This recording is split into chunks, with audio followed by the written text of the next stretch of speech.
할렐루야. 네, 이 아침에 나오신 여러분들 환영하고 축복합니다.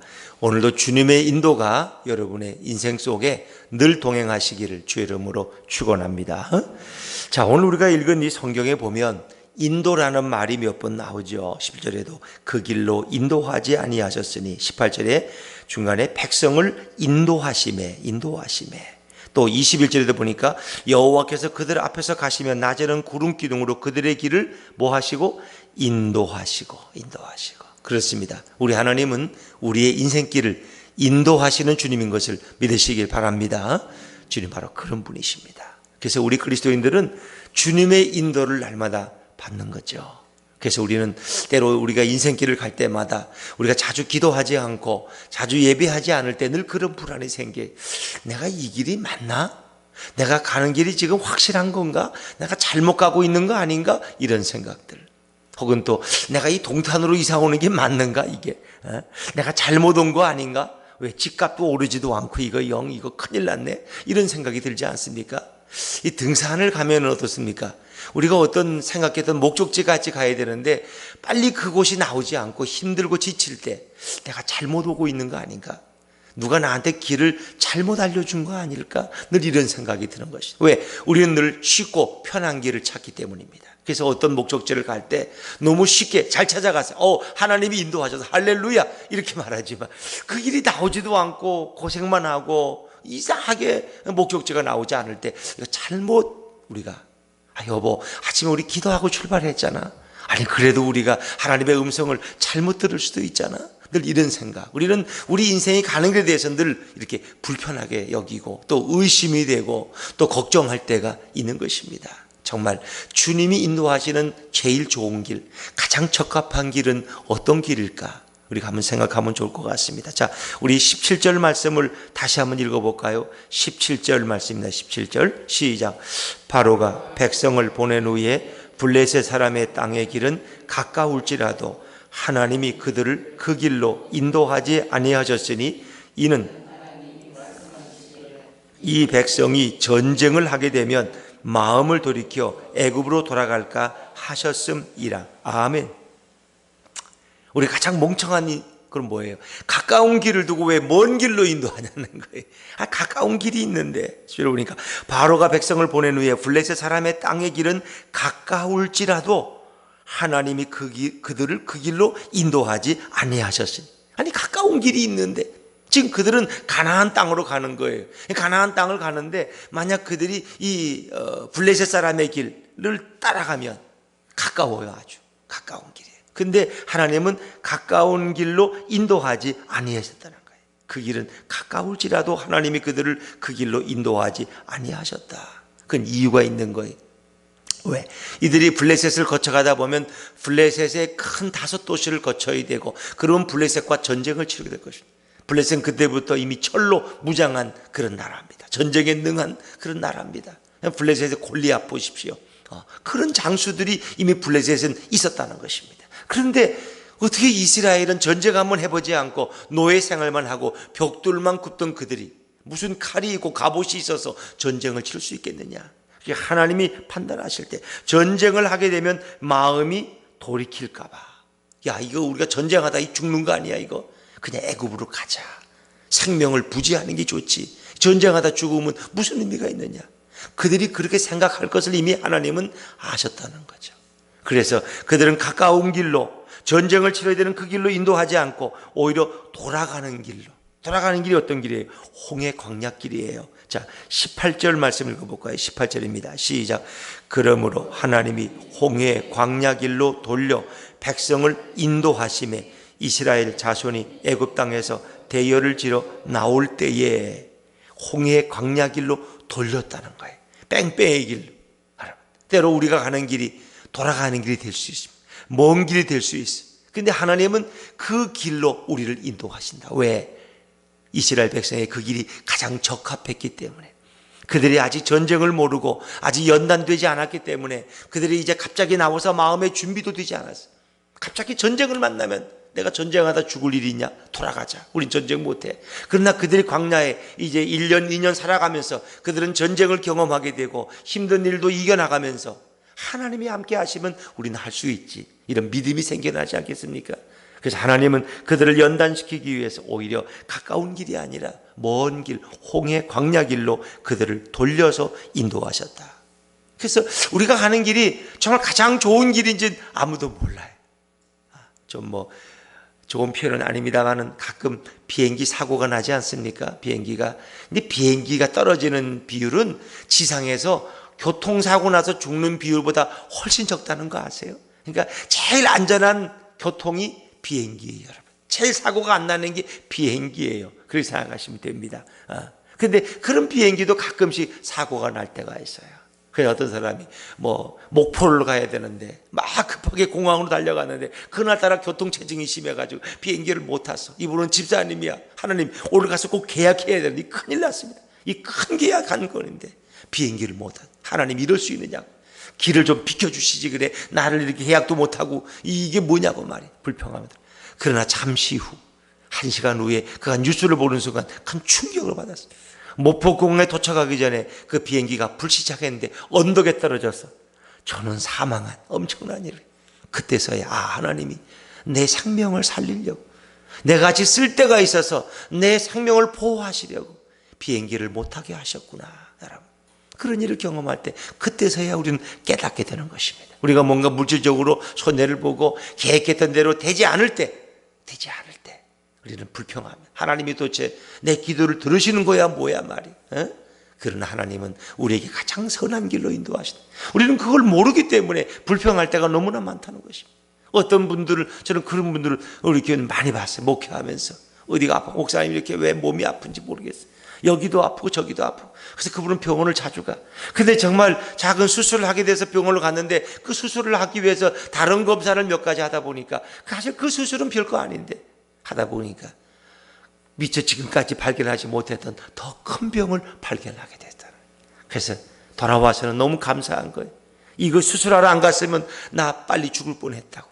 이걸 조기 발견했기 때문에 내가 사는 것이지. 이 하나님의 역사는 인간의 생각으로는 판단할 수가 없는 거예요. 그래서 하나님을 사랑하는 자, 곧 그 뜻대로 부르심을 입은 자들에게는 모든 것이 합력하여 선을 이루는 줄로 믿으시길 바랍니다. 그래서 우리는 감사밖에 없는 거예요. 가다 넘어져도 감사하고, 때로 병원에 나서 병원에 입원해도 감사하고. 왜? 하나님은 내 인생길을 늘 최고의 선한 길로 인도하고 계시기 때문이다. 그래서 우리가 생각하는 것은 상대적인 시간이지만 하나님은 절대적인 시간으로 가장 선한 길로 인도하고 계신다는 거죠. 자, 근데 이스라엘 백성이 나올 때 한 가지 사건이 있습니다. 우리 19절 말씀을 한번 읽어볼까요? 19절입니다. 시작. 모세가 요셉의 유고를 가졌으니 이는 요셉이 이스라엘 자손으로 단단히 맹세하게 하여 이르기를 하나님이 반드시 너희를 찾아오시리니. 아멘. 자, 모세가 이스라엘 백성을 이끌고 나갈 때 요셉의 유고를 가지고 나왔다. 참 특이하지 않습니까? 이건 요셉이 임종하기 전에 자기 백성들에게 당부를 했어요. 단단히 맹세하게 했어요. 너희들은 반드시 이 애굽에서 나갈 때 내 유고를 가지고 가나안 땅으로 가라는 것입니다. 우리 조상 아브라함이 묻히고 우리 아버지 야곱이 묻힌 그곳으로 나를 꼭 인도해 달라는 거예요. 그걸 아주 단단히 맹세하고 부탁을 했어요. 그러면서 그가 하는 말이 하나님이 반드시 너희를 찾아오시리니. 내가 이제 총리에 있다가 내가 죽지만 죽으면 아마 너희에게 내가 살아있을 때와 같은 대우는 받지 못할 것이다. 요셉은 이미 깨달았을 거예요. 왜? 이방 민족이 애굽 땅에 와 산다는 것은 그게 좋은 삶이 아니거든요. 그들이 뭔가 하다가 안 되면 꼭 이렇게 남투정을 하거든요. 우리나라도 그렇잖아요. 이렇게 하다가 와서 그분들이 외국인들이 와서 일해줄 땐 고맙지만은 또 뭔가 이렇게 문제가 생기면은 외국인들이 너무 많아 우리나라에는 그냥 이러면서 불평할 수 있는. 근데 애굽인들도 마찬가지예요. 요셉은 그걸 짐작했어요. 그래서 언젠가는 하나님이 너희를 이 땅에서 떠나게 할 것이다. 그리고 우리 조상 아브라함, 야곱에게 약속했던 것처럼 우리를 가나안 땅으로 다시 돌아가게 할 것이다. 요셉의 마음에는 그 믿음이 있었다는 거예요. 근데 하나님이 반드시 너희를 찾아오시리니. 이게 뭐예요?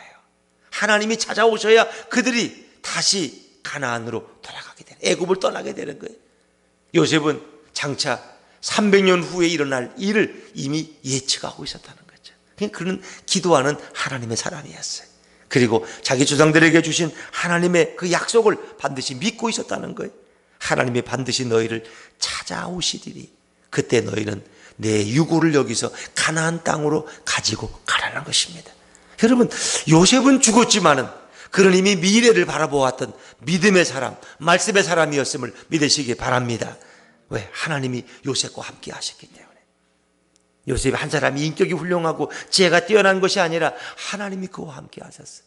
예수님이 요셉의 생에 함께 하셨어요. 그리고 그가 당할 앞으로 미래의 일까지도 그로 하여금 보게 하셨어요.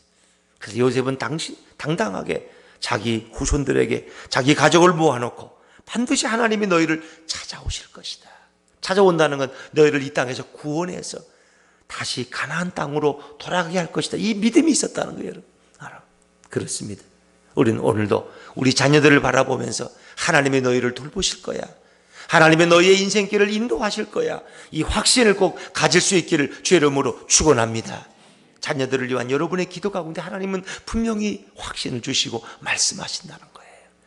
너희의 자녀들이 지금은 나를 모르고 교회에 출석하지 않지만 언젠가는 내가 너희 자녀들을 주께로 나에게로 인도할 거야. 이 마음의 믿음을 주실 때 우리는 담대하게 감사하며 살아갈 수 있는 거예요. 그러니까 하나님이 정하신 건 다 때가 있다는 거예요. 때가 있다. 왜 지금 우리 자녀들이 왜 이렇게 많이 기도했는데, 내가 이렇게 헌금도 많이 했는데 왜 우리 자녀들이 주님 앞에 나와서 함께 예배하지 못합니까? 그러나 하나님은 모든 것을 때를 가지고 인도하고 계신다는 거예요. 오늘 요셉에게 주었던 이 믿음의 확신이 정말 놀랍습니다. 놀랍습니다. 저도 우리 그리스도인들은 늘 주님과 교제하는 삶 가운데 이런 주님의 음성을 들을 수 있기를 주의 이름으로 축원합니다. 자, 그리고 그들이 숫곳을 떠나서 광야 끝 에담의 장막을 쳤는데 오늘 여호와께서 놀랍게 그들을 인도하십니다. 전혀 애굽에선 경험하지 못했던 방법인데, 자, 우리 21절 22절 말씀 같이 읽습니다. 21절 22절입니다 시작. 여호와께서 그들 앞에서 가시며 낮에는 구름 기둥으로 그들의 길을 인도하시고 밤에는 불기둥을 그들에게 비추사 낮이나 밤이나 진행하게 하시니 낮에는 구름 기둥 밤에는 불기둥이 백성 앞에서 떠나지 아니하니라. 아멘. 정말 놀라운 거예요. 그들이 광야 길을 나갔지만 어디로 갈지 어떻게 알겠어요? 그런데 21절에 보니 여호와께서 그들 앞에서 가시며, 앞서 가시는 하나님, 하나님은 우리 앞에 서서 가시는, 그들 앞에서 인도하시는 그런 하나님. 그리고 낮에는 구름 기둥으로 밤에는 불 기둥으로 그들의 길을 인도하신단 말이에요. 얼마나 놀라워요. 그래서 우리가 구름 기둥, 불 기둥은 이미 잘 알고 있잖아요. 낮에는 구름 기둥으로 하니까 태양이 뜨겁잖아요. 그늘도 없는데, 그래서 그 구름 밑에 가면은 그늘이 져서 그 백성이 더위를 이길 수 있게. 낮에는 잘 걷질 못해요. 주로 아침이나 저녁에 시원한 시간을 이용하지. 낮에는 더워서 지쳐 죽는 거예요. 그런데 그때는 쉴 때 구름 기둥으로 그늘을만.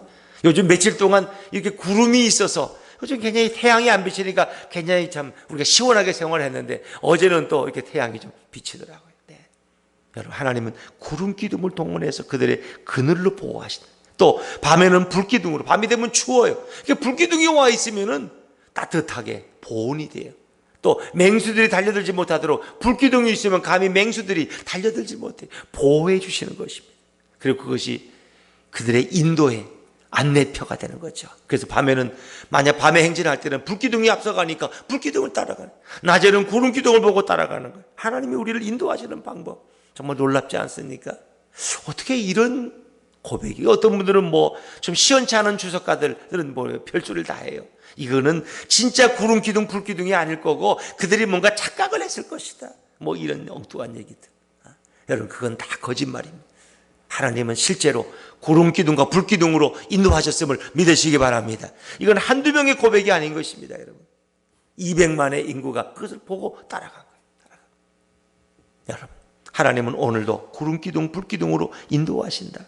오늘 바로 예수님이 우리의 구름 기둥이요 우리의 불 기둥이 되는 줄로 믿습니다. 주님 우리에게 뭐라고 말씀해요? 내가 세상 끝날까지 너희와 항상 함께 있으리라. 마태복음 28장 승천하시기 전에 제 아들에게 마지막 주신 지상명령이 뭡니까? 너는 가서 복음을 전하라. 그리고 사람들에게 세례를 주라. 볼지어다 내가 세상 끝날까지 너희와 항상 함께 있으리라. 이건 무슨 말하면 임마누엘 하리라. 임마누엘. 그래서 예수님의 또 다른 이름은 임마누엘. 아들을 낳으리니 그 이름을 예수로 하라. 또 다른 곳에 보면 그 아들의 이름을 임마누엘이라 하리라. 임마누엘. 하나님이 우리와 함께 하신. 왜? 예수님은 하나님이신데 인간의 몸을 입고 이 땅에 오셔서 우리와 함께 계셨다. 그리고 지금은 성령으로 예수님이 우리와 동행하고 계시는 것입니다. 그분은 구름기둥, 불기둥이 되셔서 우리에게 따뜻함을 주시고 우리를 보호하시고 힘들 때는 외로울 때는 우리를 안아주시고 우리를 격려해 주시고 우리 앞서 걸어가시는 우리 예수님, 그분이 우리 길에 인생길에 동행하고 계시는 거예요. 우리 누가복음 24장 엠마오 도상에서 참으로 제 아들이 외롭고 절망해서 이제 예수님이 죽었다고 낙심해서 엠마오로 갈 때 예수님은 그들 가운데 동행하고 계셨어요. 보이지 않는 가운데 동행하시며 때로는 그들과 대화하면서 그들의 잘못된 성경관을 바로 깨우쳐 주셨어요. 이 땅에 오신 그분이 바로 메시아가 아니냐, 그분이 바로 하나님이 보낸 사자가 아니냐, 그들은 설명해 주었어요. 그래서 그들이 눈이 밝아졌을 때 그분이 예수님인 줄 알고 다시 예루살렘을 향해서 뛰어 올라가는 부활의 증언자들이 되지 않았습니까, 여러분? 예수님은 우리가 보지 못하더라도 우리 안에 임재해 계시고 우리와 동행해 계십니다. 이 예수님이 함께 하심을 기록한 대표적인 시가 시편 23편입니다. 여호와는 나의 목자시니 내게 부족함이 없으리로다. 그가 나를 푸른 초장으로 인도하시고 잔잔한 시냇가에 나를 인도하시는 거죠. 푸른 초장에 누이시고 잔잔한 시냇가로 인도하시고 내 생명을 소생하시고 나를 의의 길로 인도하시고 내가 비록 사망의 음침한 골짜기를 지날지라도 해를 두려워하지 않을 것은 주께서 나와 함께 하심이라. 뭐예요? 주의 지팡이와 막대기가 나를 안위하시나이다. 하나님이 우리를 보호하고 계십니다. 그러니까 예수님과 함께 동행한다는 것이 얼마나 축복인지 몰라요. 예수님이 우리보다 앞서가시고 우리와 함께 계시고 우리를 보호하시고 그리고 우리와 영원토록 함께 계시겠다고 약속하신 대로 그대로 우리의 목자가 되셔서 우리의 갈 길을 인도할 줄로 믿습니다. 얼마나 여러분은 행복한 분들이 혼자 가는 길이 아닙니다. 주님이 함께 하십니다. 주님이, 제가 한번 말씀드렸지만은 저희가 이제 개척을 이렇게 개척의 음성을 듣고 작년 한 10월 11월 이렇게 개척지를 찾아다닐 때 우리 아이들이 먼저 가서 서울에 같이 살다가 자기들 집으로 옮겨야 되기 때문에 수원에 와서 자리를 잡고 거기가 좋겠다고. 그래서 우리도 수원에 그 벽산 블루밍 숲 아파트라고 거기 괜찮겠다. 그래서 아파트는 이제 이렇게 미리 좀 계획해 놓고 마땅한 예배 처소를 골라도 찾을 수가 없어요. 뭐 호매실이고 뭐고 다 다녀도 예배당은 하나 있는데 주차장이 없고 마땅치가 않아요. 비싸긴 또 워낙 비싸고. 그런데 벽산 블루밍 앞에 영어학원 하던 데가 있어요. 2층인데 아주 허름한 집이에요. 오래된. 그래서 들어가는 길도 저 뒤에 연립으로 들어가는 길이고 주차장도 없는데 그래도 여기 아파트 가까우니까 괜찮지 않느냐. 여기서 당신은 뭐 커피도 하고 이렇게 전도하고. 근데 사실은 그 밑에 지하에 교회가 하나 있어요. 뭐 기도원 같은 교회가. 그러니까 복도봐 가지고 저 교회는 교회 같지도 않으니까 야, 목사님 괜찮다고 그분은 그래요. 근데 뭐 딴 데 마땅치 않으니까. 그래서 그냥 여기서 뭐 조금 가격도 좀 싸고 저렴하고 그래서 이거 어떻게 하냐 그 생각을 해서 좀 이렇게 조율도 하고 이렇게 했어요. 근데 막상 서울에서 계약을 하기로 한 날 아침에 떠나려고 할 때 새벽 기도를 제가 이제 새벽 기도 인도하고 기도하는데 기도를 해도 아무리 그곳이 하나님이 주신 곳이라는 확신이 안 들어요. 확신이 안 들어요. 그래서 제가 돌아오니까 집사람이 이제 수원에 우리 계약하러 가자. 오늘 계약금 가지고 준비하고 있는데 여보 아무리 내가 기도해도 확신이 없어. 당신도 한번 같이 기도해 보자. 그랬더니 막 출발 10분 전에 아내가 다시 그럼 잠깐 기도해 보겠다. 기도했는데 그래서 5분 후에 나와서 만나서 그래 여보 기도하니까 하나님이 뭐라고 말씀하셔요. 아무래도 하나님은 내가 너희를 위해서 그런 곳을 준비했겠느냐. 내가 더 좋은 곳을 준비했다. 더 좋은 곳을. 아니라는 거예요. 그래서 좀 미안하지만 복덕방 아줌마에는 여러 번 이렇게 조율했기 때문에 미안했지만 전화를 걸어서 오늘 아무래도 안 되겠다고. 다음에 내가 다시 연락하고 가겠다고. 그렇게 하고 기다렸죠. 그리고 일주일 지나고 거기는 아니라는 확신이 들어서 다시 좀 찾아다니기 시작했죠. 뭐 광교, 수지, 용인 뭐 여러 군데. 근데 마땅치가 않아요. 가는 곳마다 교회는 이렇게 주지 않을 거라 그러고 교회는 비싸서. 근데 제가 그쯤에도 늘 동탄에 대한 소식을 듣고 동탄 한번 가보고 싶다 했더니 꼭 북덕방 아줌마들이 다 부정적인 얘기만 해. 동탄은 이미 다 입주가 끝났고 이 신도시도 이제 마무리 단계고 거기는 가봐야 교회도 안 주고 워낙 비싸고 또 그 아파트가 얼마나 비싼데 그 어떻게 거기 가서 교회가 있더라도 살 수 있느냐. 그러니까 그리고 또 미루고 시간이 안 되고 그러다가 저 용인 쪽에 갔다 오는 길이었는데 이제 마지막 한 4시쯤 돼서 이제 서울 돌아가야 되는 길인데 제 마음에 아내한테 여보 우리 동탄 한 번도 못 가봤잖아. 내 소원이니까 소원 한번 들어달라고 내가 그랬어요. 우리 아내가 허락을 하더라고. 우리 아내가 허락 안 하면 제가 못 가죠. 근데 우리 아내가 그러면 가는 길에 자기도 한번 가봤대. 근데 뭐 마땅치가 않고 다 이래서 그냥 왔다는 거예요. 근데 우리 아내가 허락을 해가지고 제가 소원을 풀기 위해서 동탄이 어디로 가야 될지 모르니까 그래서 그냥 무조건 동탄 아파트 치니까 어디가 하나 뜨더라고요. 그래서 무조건 간 거예요. 그냥. 그랬더니 이렇게 아마 여기서 좀 먼 아마 일신도시 있는 중간쯤 되는지 갔더니 뭐 차 세울 데가 없잖아요. 그러니까 이제 경비 아저씨한테 여기 부동산 잠깐 좀 물어보러 왔다고 그래서 아파트 주차장에 차를 세우고 와서 물어봤는데 그 여자분인데 이름도 기억해요. 차소рем이라는 분인데 그분이 그래 아유 여기는 이제 다 끝났다고 그리고 교회는 안 준다고 상가들이 뭐 살 거냐고 그래서 우리 임대는 절대 안 줄 거라고 그래도 혹시 어디 또 가볼 만한 데가 없냐니까 그분이 뭐 시원치 않으니까 웬만하면 자기들이 데리고 올 텐데 가능성이 아예 없으니까 정 가려면 저 남동탄 좀 마지막에 부영 아파트 한 6개 단지가 있는데 이제 입주를 앞두고 있는데 그거 가면 4층짜리가 2군데가 있다고 상가가 혹시 거기 가보라고 그게 웬만하면 자기가 데리고 오잖아요. 근데 데리고 오지도 않아요. 주소만 주고 가보라는 거예요 그냥. 그래서 한 15분 오니까 바로 도착한 것이 우리 하나님이 인도하신 것이 바로 이 상가 앞에예요. 와보니까 이 상가가 거의 다 4층까지 다 올라갔고 마무리 단계였고 그리고 거기다 상가 뭐 분양이라고 이렇게 써붙여놓고 두 사람 젊은 친구가 거기 앉아 떠들고 있더라고. 그래서 차를 이렇게 아무데나 세워놓고 그래서 얘기를 시작한 것이 이제 그게 시작이었어요. 근데 그분들 얘기는 뭐 3층은 학원 줄 거고 태권도장이 들어올 거고 4층은 병원 2개가 들어올 거고 교회는 줄 곳이 없다는 거예요. 교회는. 그런데 만약에 병원에 안 들어오면 어떡하냐니까 그럼 그때 한 일주일에 다시 전화해 보라는 거예요. 그래서 전화했더니 그분이 그래요. 그게 어떻게 들어요? 임대로 들어갈 거라고. 그랬더니 임대는 교회는 안 준다고. 교회가 들어오려면 사든가 분양을 받아야 된다고.